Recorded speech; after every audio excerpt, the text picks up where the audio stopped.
उत्तर प्रदेश योगी सरकार full action में आती दिख रही है। भीषण गर्मी के बीच बेपटरी हुई बिजली व्यवस्था को सुधारने के लिए ऊर्जा विभाग के अपर मुख्य सचिव, कॉर्पोरेशन निदेशक समेत आला अफसर फील्ड में उतार दिए गए। मंडल मुख्यालय सहित 27 जिलों में नोडल अधिकारी तैनात कर दिए गए। ये अधिकारी विद्युत व्यवस्था बेहतर बनाने के लिए जिलों में की जा रही व्यवस्थाओं की निगरानी करेंगे और रिपोर्ट तैयार करेंगे। सरकारी दावा है कि खपत के अनुरूप बिजली उपलब्ध है। इसके बाद भी लखनऊ समेत पूरा प्रदेश कटौती की मार झेल रहा है। इसके पीछे बड़ी वजह संसाधनों का अभाव बताया जा रहा है। ऐसे हालात को देखते हुए अपर मुख्य सचिव महेश कुमार गुप्ता खुद मध्यांचल से जुड़े विभिन्न जिलों का दौरा कर रहे हैं। कॉर्पोरेशन के पूर्व निदेशक पंकज कुमार पश्चिमांचल के जिलों में डेरा डाले हुए। वहीं रविवार को कॉर्पोरेशन के अध्यक्ष अमदेश राज ने नोडल अधिकारी भी नियुक्त कर दिया। ये अधिकारी 21 जून तक संबंधित जिलों में भ्रमण करेंगे और बिजली सुधार के बाद रिपोर्ट प्रेषित करेंगे।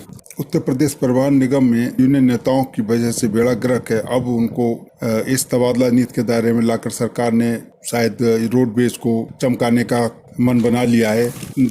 तबादला नीति के दायरे में रोडवेज मान्यता प्राप्त संघों के पदाधिकारियों को भी शामिल किया गया है, जिससे यूनियन नेताओं में हड़कंप मचा हुआ है। स्थानांतरण नीति में उन कर्मचारियों को भी शामिल किया गया है जो पिछले 2 वर्षों से एक ही पद पर चयनित हो रहे हैं। उसके लिए 3 वर्ष और 7 वर्ष के नियम के अतिरिक्त 2 साल छूट देकर स्थानांतरण करने के आदेश हैं। इस जद में सरकारी कर्मचारियों को मान्यता प्राप्त सेवा संघों के पदाधिकारियों में प्रदेश, मंडल, जिला स्तर के अध्यक्ष और सचिव आएंगे।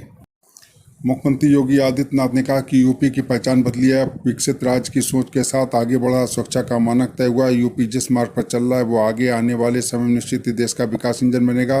मुख्यमंत्री रविवार को 2 दिवसीय दौरे पर वाराणसी आए हुए थे और कैंट के विधानसभा क्षेत्र में भाजपा की तरफ से आयोजित टिफिन बैठक में हिस्सा लिया। चंदौरपुर स्थित कैलाश मठ में आयोजित कार्यक्रम में मुख्यमंत्री ने कहा कि जो काम 70 वर्षों में नहीं हुआ वो प्रधानमंत्री नरेंद्र मोदी की अगुवाई वाली सरकार ने 9 वर्षों में करके दिखाया है। इसे जनता को बताने की जरूरत नहीं। मोदी सरकार का मुख्य एजेंडा विकास और जन कल्याण है।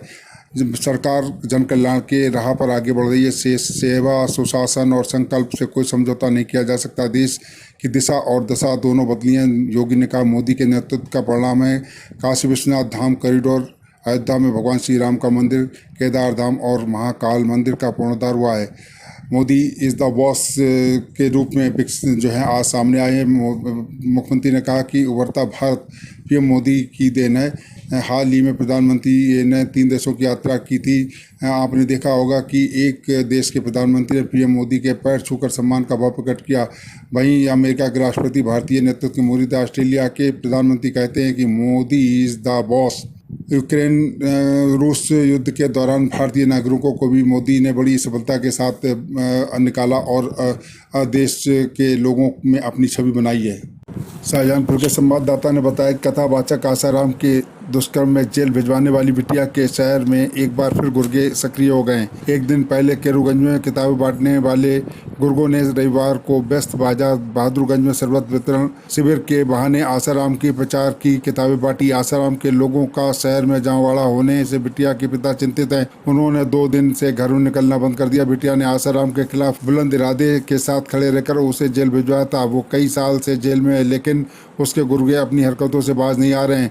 रविवार को बहादुरगंज में आसाराम की तस्वीर के साथ बड़ा बैनर लगाकर शरबत वितरण किया गया। 2 दिन की इन घटनाओं के बाद बिटिया के पिता ने कहा कि पहले पुलिस गुर्गों को भगा देती थी, मगर अब कोई कार्रवाई नहीं कर रही है। सुरक्षा के मुद्दे पर सोमवार को वो एसपी से मिलेंगे।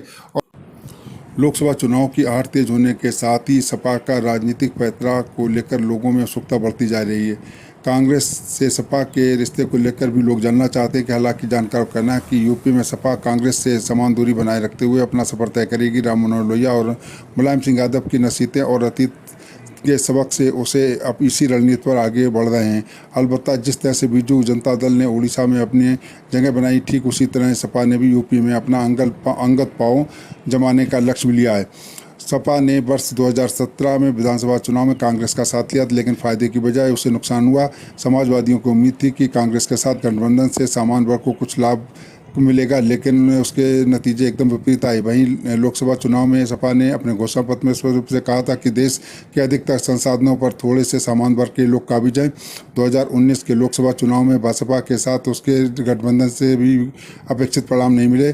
सूत्र बताते हैं कि अतीत के इसी सबक को लेकर सपा कांग्रेस नेतृत्व ने काफ़ी मंथन किया। राम मनोहर लोहिया की पूरी रणनीति कांग्रेस के खिलाफ रही। मुलायम सिंह यादव भी मानते थे कि कांग्रेस से दोस्ती सपा के हित में नहीं है। यूपी का का राजनीतिक इतिहास बताता है कि यहाँ कांग्रेस के उत्तरोत्तर पतन और सपा बसपा के उसी क्रम में उभार के बीच गहरा रिश्ता रहा है। यही वजह है कि सपा अध्यक्ष अखिलेश यादव कई बार कह चुके हैं भाजपा और कांग्रेस के मूल चरित्र में कोई अंतर नहीं, सत्ता में आने के बाद दोनों का व्यवहार कमोबेश एक जैसा हो जाता है। जेईई एडवांस 2023 में तेलंगाना के विबला चित्तविलास रेड्डी और छात्राओं में आंध्र प्रदेश की नए कांति नागा भाग्यश्री ने देश भर में पहला स्थान हासिल किया है। रेड्डी और भव्यश्री आईआईटी हैदराबाद जोन के हैं। रेड्डी को 360 में से 341 जबकि भव्यश्री को 298 अंक हासिल हुए। दूसरा स्थान पाने वाले रमेश सूरतेजा भी हैदराबाद जोन से ही हैं। वहीं डीपीएसजी मेरठ रोड के छात्र रहे गाजियाबाद के ऋषि काल्ला ने देश में तीसरा रैंक हासिल की है। वह आईआईटी रुड़की जोन के हैं। इसी जोन में राघव गोयल चौथे स्थान पर। कुल सफल उम्मीदवारों में आईआईटी हैदराबाद जोन से 10,432 और दिल्ली जोन से 9,290 बच्चे हैं। इस बार परीक्षा आयोजित करने वाली नोडल एजेंसी आईआईटी गुवाहाटी ने रविवार को संयुक्त प्रवेश परीक्षा जेईई एडवांस 2023 का परिणाम जारी किया। जेईई एडवांस के मेरिट स्कोर के आधार पर ही 23 भारतीय प्रौद्योगिकी संस्थानों आईआईटी में 17,000 से अधिक सीटों पर दाखिले होंगे। जेईई एडवांस के दोनों पेपर में कुल 1,80,372 परीक्षार्थी शामिल हुए थे। इस वर्ष जेईई एडवांस परीक्षा 4 जून को आयोजित की गई थी।